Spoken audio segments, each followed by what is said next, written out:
아브라함의 아버지 데라는 우상 장수였습니다.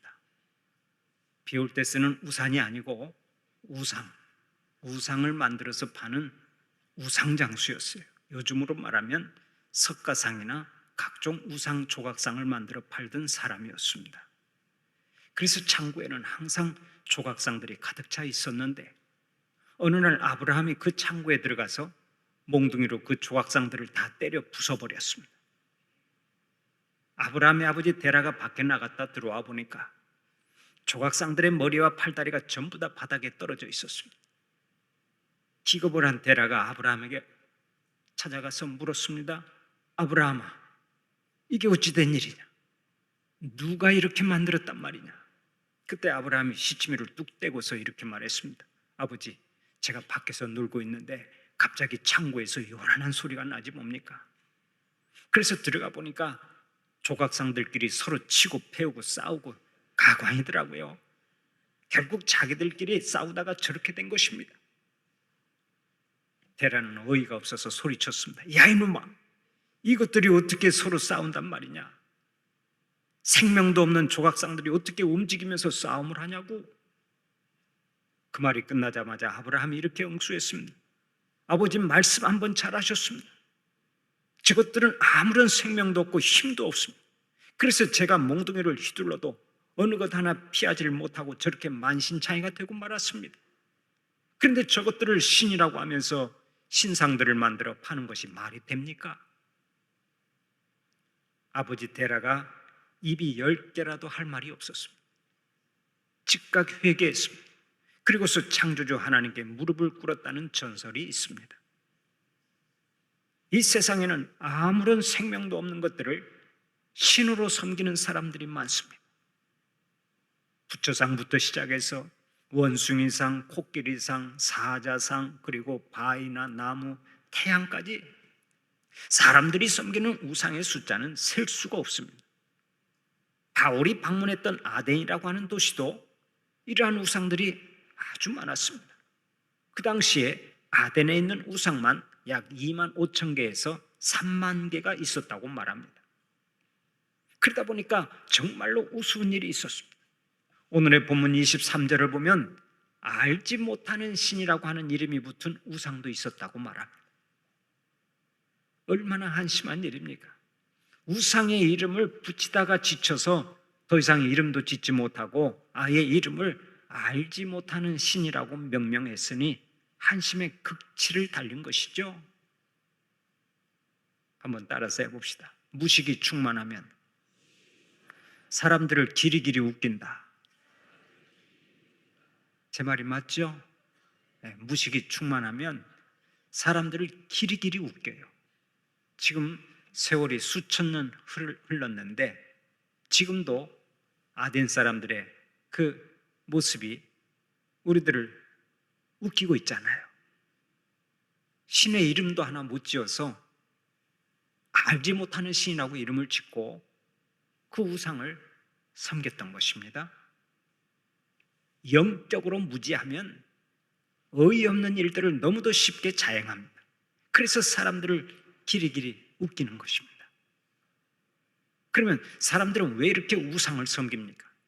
왜 이름도 알지 못하는 신이라도 섬기지 않고는 견디지를 못합니까?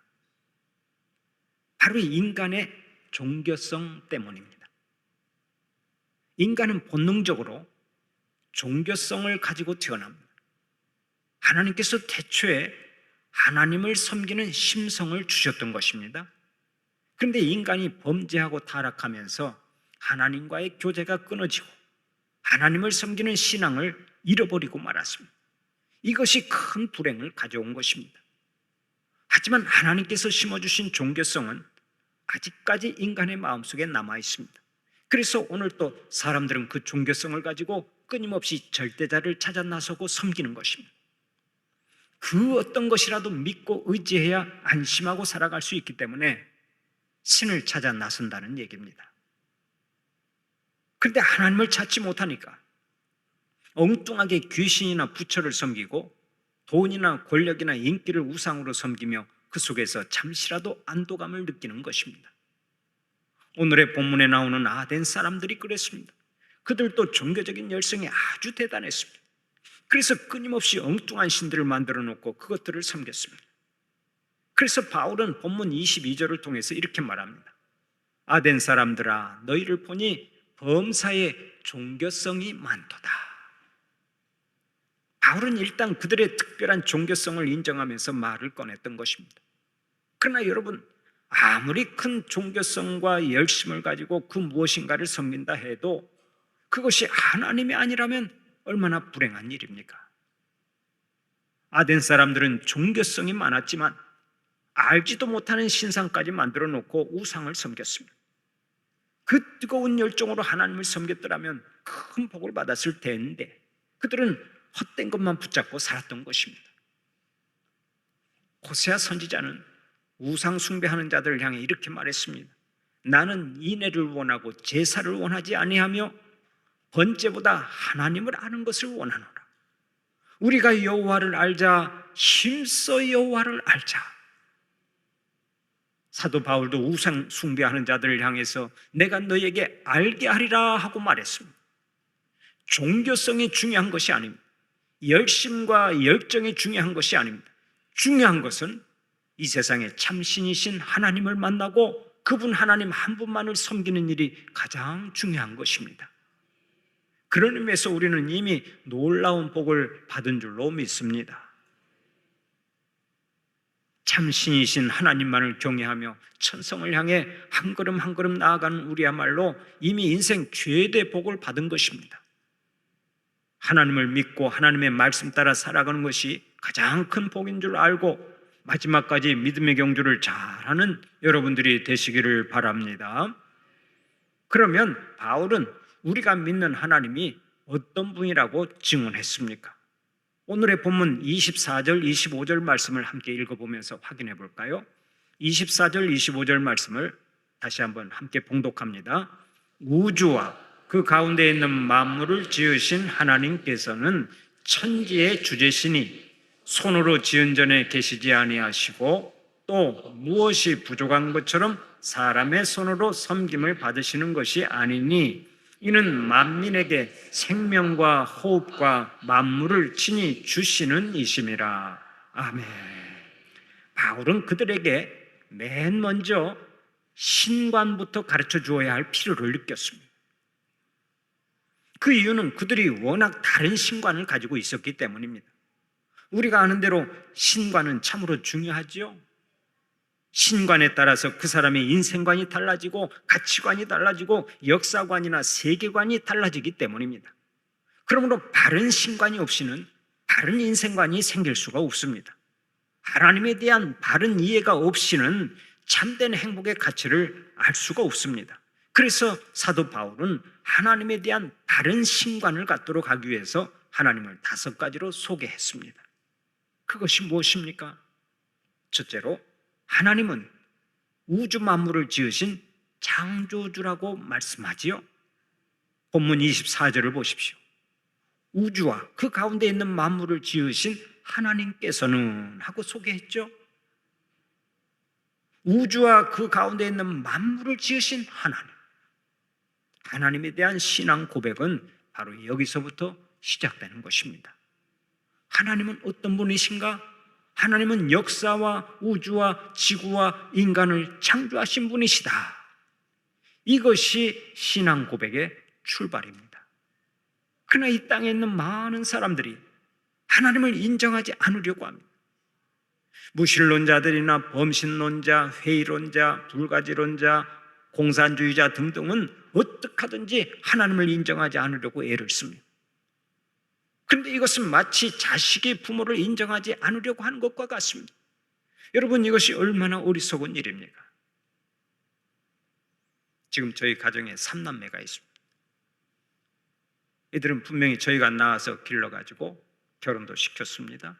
그런데 이 아이들이 어느 날 저희 부부에게 이렇게 말했다고 합시다. 당신들은 우리 부모가 아닙니다. 부모라면 증거를 한번 대보십시오. 이런 일은 절대 없겠습니다마는 설령 이런 말을 한다고 해도 우리 부부는 여전히 우리 자녀들의 부모입니다. 제 말이 맞으면 고개라도 한번 끄덕여보세요. 제 말이 맞죠?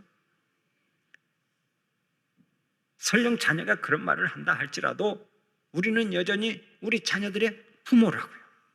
그 누구도 우리에게서 부모의 자격을 빼앗아갈 수가 없습니다. 우리는 영원히 우리 삼남매의 부모로 기억이 되는 것입니다. 마찬가지입니다. 우리가 하나님을 무시한다고 해서 하나님이 무시를 당할 수가 없습니다. 불신론자의 대명사로 불리는 니체처럼 하나님은 죽었다 하고 큰 소리를 쳐도 하나님께서는 죽으실 수가 없습니다.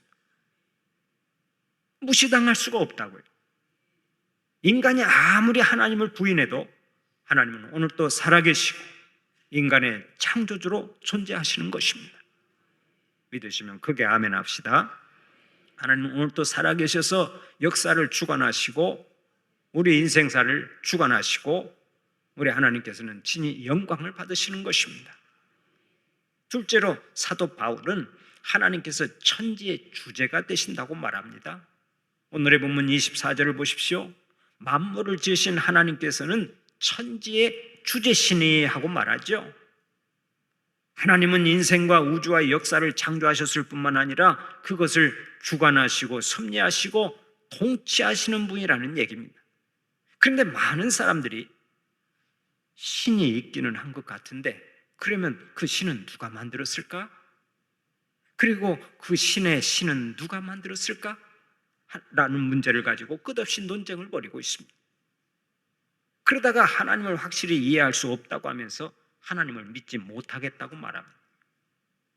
그러나 여러분, 인간이 하나님을 다 이해할 수 없다고 해서 하나님을 믿지 못하겠다고 할 수 있습니까? 사실 인간은 본질적으로 하나님을 다 이해할 수가 없습니다.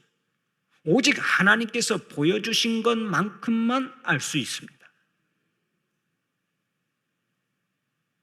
예를 들어 봅시다. 3살짜리 어린아이가 있습니다. 그 아이는 자기 수준에서만 아빠를 이해할 수 있습니다. 우리 아빠는 좋아. 우리 아빠는 과자를 사다 주시니까 좋아. 아이스크림도 사다 주시니까 좋아. 3살짜리 아이의 수준은 보통 이 정도입니다. 3살짜리 아이가 아빠의 인품과 성격과 개성에 대해서 말을 하고 아빠를 완전히 이해할 수 있겠습니까?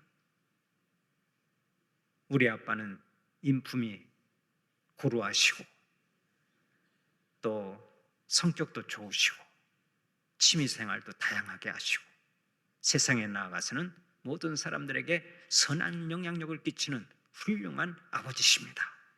그렇게 말하는 자녀는 없어요. 3살짜리 어린이는 3살짜리 수준에서만 말을 하고 3살짜리 수준에서만 아빠를 이해하는 거예요. 마찬가지입니다. 하나님은 하나님에 대해서 계시하신 것만큼만 우리가 알 수 있습니다. 우리는 하나님의 존재를 완전하게 증명할 수가 없습니다.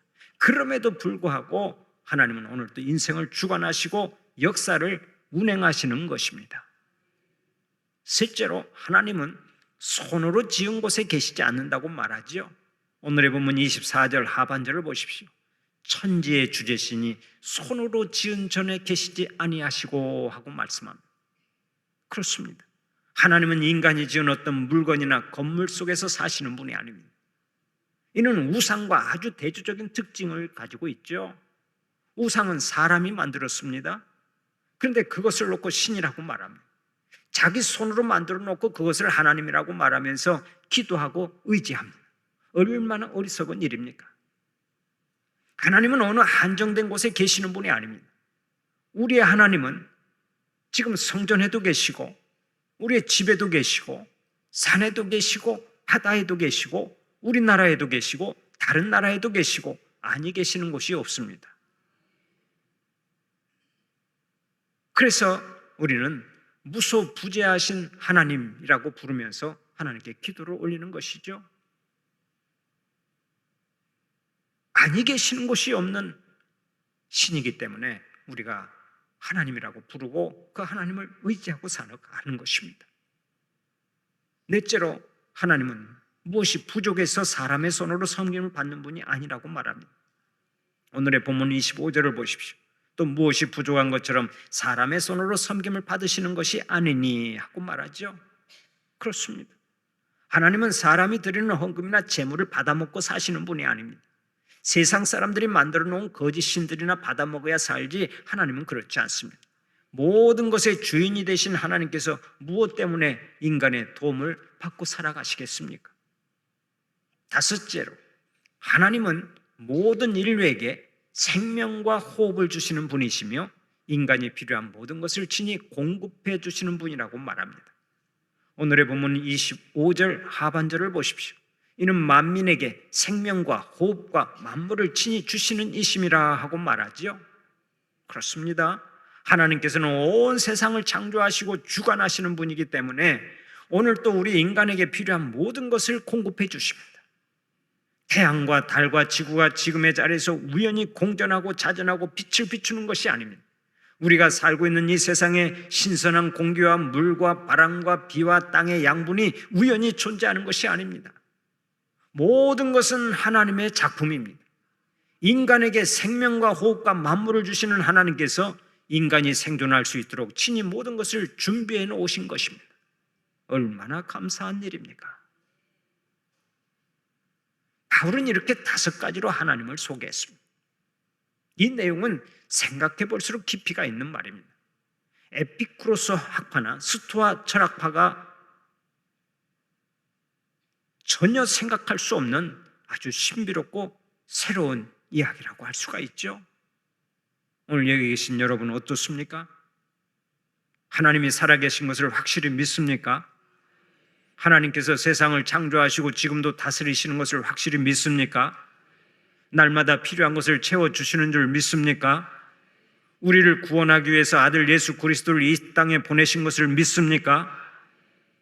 사랑하는 우리 성도들은 모든 것을 주시고 지금도 우리와 함께 하시는 하나님과 동행하는 자들이 되시고 하나님의 성을 높이 찬양하는 자들이 되시기를 축원합니다. 다음으로 바울은 하나님에 대해서 좀 더 자세하게 설명했는데 26절, 27절 말씀을 함께 읽어볼까요? 26절, 27절 말씀 함께 봉독합니다. 인류의 모든 족속을 한 혈통으로 만드사 온 땅에 살게 하시고 그들의 연대를 정하시며 거주의 경계를 한정하셨으니 이는 사람으로 혹 하나님을 더듬어 찾아 발견하게 하려 하심이로되 그는 우리 각 사람에게서 멀리 계시지 아니하도다. 아멘. 사도 바울은 본문을 통해 뭐라고 말합니까? 첫째, 하나님은 인류의 모든 족속을 한 혈통으로 만드셨다고 말하지요. 지금 이 세상에는 많은 혈통과 족속이 있지만 본래는 우리가 한 혈통이었다는 것입니다. 그렇습니다. 인간은 처음부터 이렇게 다양한 언어와 문화를 가지고 있지 않습니다. 하나의 문화와 하나의 언어를 가지고 있었어요. 그러나 인간이 죄를 지으면서 많은 언어와 문화가 생겼고 많은 족속과 혈통이 생겼습니다.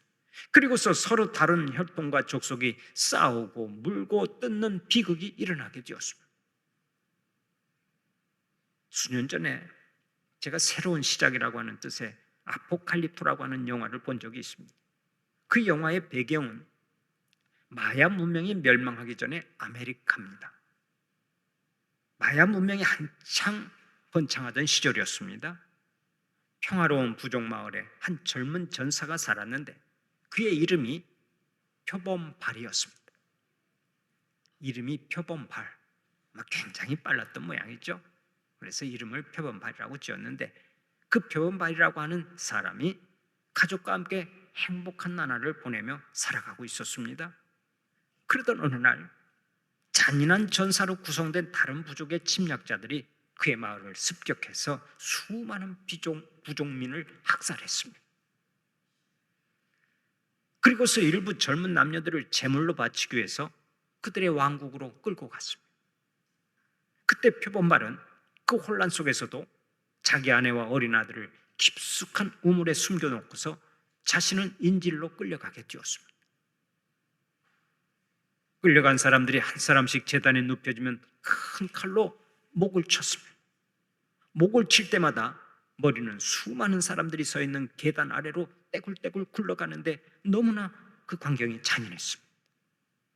그러나 그는 죽음 직전에서 살아나 부상을 입고 도망을 쳤습니다. 오직 우물 속에 숨겨둔 가족만을 생각하며 전속력으로 밀림 속을 달려갔습니다.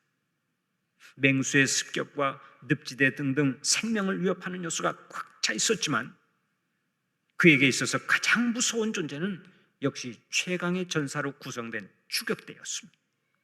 생명을 위협하는 죽음의 손길이 조금씩 다가오는 가운데 표범발은 적들을 향해서 기상천외한 공격을 하여 끝내 그들을 물리치고 마침내 우물 속에 숨겨둔 아내와 아들을 구출해냅니다. 그런데 그가 다시 정글로 돌아가려고 하는 그때 바닷가에서는 스페인 함대가 상륙을 하고 영화는 막을 내립니다. 이웃 부족의 살육과 약탈이 무서웠지만 그보다 훨씬 막강한 스페인 함대는 더 무서운 존재라는 암시를 주면서 영화는 끝이 나는 것입니다.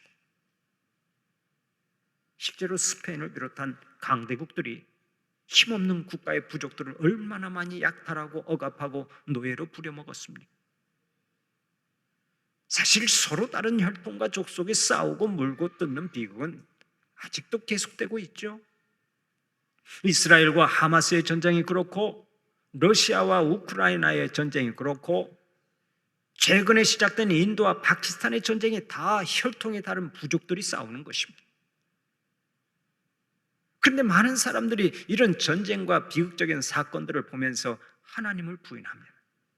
하나님이 인간을 만드셨다면 왜 이런 실수를 하시는가? 왜 이런 비극이 일어나는가? 이런 생각을 하면서 오히려 인간의 죄를 하나님의 실수로 돌리면서 하나님을 거부합니다. 이것이 그럴듯해 보이지만 실상은 하나님을 마음에 두기를 싫어하는 인간의 죄성이 이런 결과를 가져온 것이죠. 하나님은 인류의 모든 족속을 한 혈통으로 만드셨는데 인간이 하나님을 부인하면서 서로 다른 문화를 만들어내고 적대시하면서 치열하게 전쟁을 하는 것입니다. 둘째로 하나님은 인간을 땅에 거하게 하셨다고 말합니다. 오늘의 본문 26절을 보십시오. 온 땅에 거하게 하시고 하고 말하고 있죠. 하나님은 인간에게 땅을 주신 분입니다. 아담과 하와를 만드신 하나님은 그들을 위하여 에덴의 동산을 창설하셨습니다. 그리고 만드신 사람들을 거기에 두시고 하나님께서 주시는 복을 누리고 하나님과 동행하게 하셨습니다. 하나님과 교제하며 살게 하셨습니다. 그곳에 있는 모든 실과를 먹고 모든 자연을 누리도록 하셨습니다. 그 후에 하나님께서는 아담과 하와에게 친히 말씀하셨습니다. 생육하고 번성하고 땅에 충만하라.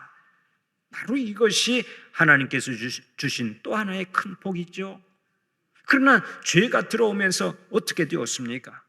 인간의 세계에 죄가 들어오면서부터 이 복된 땅은 저주의 땅으로 변했습니다. 자연은 열매 대신에 엉겅퀴와 가시를 내기 시작했습니다.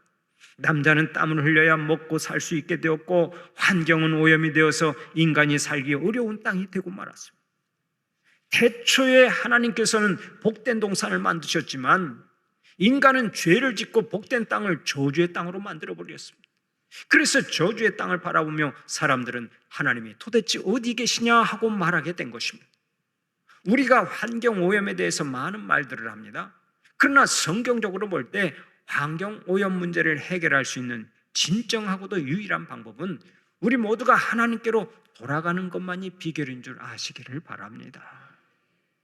환경 오염은 하나님을 저버린 인간의 죄와 욕심에서 온 것이기 때문에 그렇습니다. 이 죄와 욕심의 문제를 해결하지 않으면 환경 문제나 땅 문제는 해결되지 않는 거예요. 셋째로 하나님은 인간의 연대와 거주의 경계를 정하셨다고 말하고 있죠. 본문 26절 하반절을 보십시오. 그들의 연대를 정하시며 거주의 경계를 한정하셨으니 하고 말씀합니다. 이 말씀은 하나님께서 인간에게 역사를 주셨다는 말입니다. 그리고 시간이라고 하는 연대와 공간이라고 하는 장소를 주셨다는 뜻입니다. 하나님은 인간이 이 시간과 공간 속에서 씨줄과 날줄처럼 교제하고 복되게 살아갈 수 있도록 복을 주셨다는 것입니다. 그렇습니다. 하나님은 인간과 우주를 만드신 후에 그냥 팽개쳐 두시지 않았습니다. 자식을 낳고 팽개치는 부모가 있습니다마는 진정한 부모는 낳은 자식을 끝까지 책임집니다. 그런데 우리가 믿는 하나님이 바로 그런 분이시라고요. 인류를 만드시고 지구를 만드시고 우주를 만드시고 그것들을 보호하시고 사랑하시고 지켜주시는 분이 우리가 믿는 하나님이십니다. 잊지 마십시오. 하나님은 우리의 역사 속에 거하시는 분이십니다. 하나님은 역사를 초월하시고 시간과 공간을 초월하시는 분이지만 인간에게 역사와 시간을 주시고 언제나 인간과 함께 하시는 줄 믿으시기 바랍니다. 그러므로 인간의 본질이나 인간이 당면한 모든 문제를 이야기할 때 우리 하나님을 빼놓고서는 결코 말할 수가 없는 것이라고요.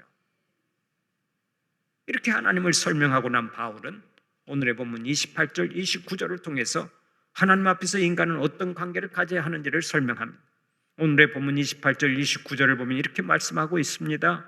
우리가 그를 힘입어 살며 기동하며 존재하느니라. 너희 시인 중 어떤 사람들의 말과 같이 우리가 그의 소생이라 하니 이와 같이 하나님의 소생이 되었은즉 하나님을 금이나 은이나 돌에다 사람의 기술과 고안으로 새긴 것들과 같이 여길 것이 아니니라. 인간은 오직 하나님께로부터 온 존재이기 때문에 하나님 안에서 그분으로부터 생명을 받아야 한다고 말합니다. 그렇습니다. 인간은 생명을 주시는 하나님과 연결이 되어야 생명을 받을 수 있습니다. 이는 마치 어머니의 태 속에 있는 아이가 어머니에게 연결된 탯줄을 통해서 생명이 유지되고 자라는 것과 똑같습니다. 인간은 하나님께로부터 생명을 받고 그분을 통해 자라나는 존재라는 것을 인정해야 된다는 말씀입니다. 그런 의미에서 내 인생은 사실 나의 것이 아니죠. 우리가 내 인생은 나의 것하고 끊임없이 노래하지만 사실 내 인생은 절대로 나의 것이 아닙니다. 만약 내 인생이 나의 것이라면 왜 80년, 90년 살고 죽습니까? 영원히 살아야지 왜 죽습니까? 그리고 내 마음대로 영원히 산다면 우리에게 무슨 구원이 필요합니까? 무엇 때문에 목말라 해야 합니까? 내 인생은 나의 것이 아니기 때문에 그렇습니다. 인간은 하나님의 품 안에서 하나님의 생명을 먹고 사는 존재입니다. 바울이 이것을 강조하면서 회개를 촉구하고 주님의 죽으심과 부활을 믿으라고 강조했죠. 그 말을 듣고 어떤 사람은 조롱을 했지만 아레오바고 하는 디오누시오와 다말이라고 하는 여자 그리고 다른 사람들 몇 명이 예수를 믿었다고 했습니다. 그러나 지금은 그리스 전체가 기독교 국가가 되었죠. 얼마나 놀라운 일입니까? 그러므로 듣든지 안 듣든지 우리는 힘써 복음을 전해야 합니다. 사랑하는 우리 성도들은 오늘도 내일도 힘써 복음을 전하여서 하나님의 뜻을 이루어가는 자들이 되시기를 간절히 축원합니다.